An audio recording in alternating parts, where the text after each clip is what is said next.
Assalamualaikum warahmatullahi wabarakatuh. Saya Arif Hidayatullah Ahbami, Tadris Matematika 5D IAIN Tulungagung, ingin membawakan materi mengenai kemampuan berpikir tingkat tinggi atau Higher Order Thinking Skill atau biasa disingkat HOTS.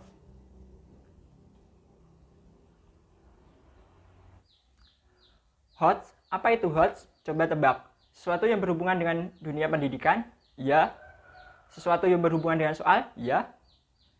Keduanya benar. Jadi, HOTS adalah kemampuan berpikir tingkat tinggi peserta didik dalam menyelesaikan soal yang meliputi kemampuan menganalisis, mengevaluasi, dan mengkreasi.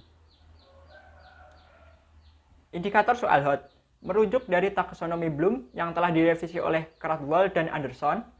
HOTS mengukur pada ranah C4, yaitu menganalisis, C5, yaitu mengevaluasi, dan C6, yaitu mengkreasi. C4 atau menganalisis meliputi membedakan, mengorganisasi, dan mengatribusikan. C5 atau evaluasi meliputi memeriksa dan mengkritik. C6 meliputi merumuskan, merencanakan, dan memproduksi. Karakteristik soal HOTS. Yang pertama, mengukur kemampuan berpikir tingkat tinggi peserta didik. Yang kedua, bersifat divergen, artinya peserta didik dapat memberikan jawaban yang berbeda-beda, tergantung dari sudut pandang mereka sendiri.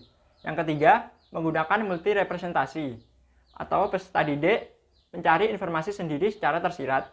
Yang keempat, berbasis permasalahan kontekstual, yaitu berhubungan dengan situasi dalam kehidupan sehari-hari. Yang kelima, menggunakan bentuk soal yang beragam, yaitu soal pilihan ganda, soal uraian, dan lain sebagainya. HOTS dalam abad 21 bertujuan untuk meningkatkan mutu pendidikan dalam rangka menjawab tantangan, baik tantangan internal maupun tantangan eksternal.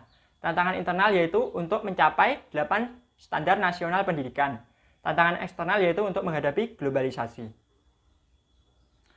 Langkah-langkah penyusunan soal HOTS. Yang pertama, menganalisis KD yang dapat dijadikan sebagai soal HOTS. Yang kedua, membuat kisi-kisi soal. Yang ketiga, memilih stimulus atau permasalahan kontekstual yang menarik. Yang keempat, menulis butir-butir pertanyaan pada kisi-kisi soal. Yang kelima, membuat pedoman persekoran atau rubrik ataupun kunci jawaban. Berikut ini adalah contoh soal bukan HOTS dan contoh soal HOTS. Keduanya hampir sama, yang membedakan hanyalah kalimat penyampaiannya. Untuk soal bukan HOTS, menggunakan C1, C2, dan C3. Untuk soal HOTS menggunakan C4, C5, dan C6.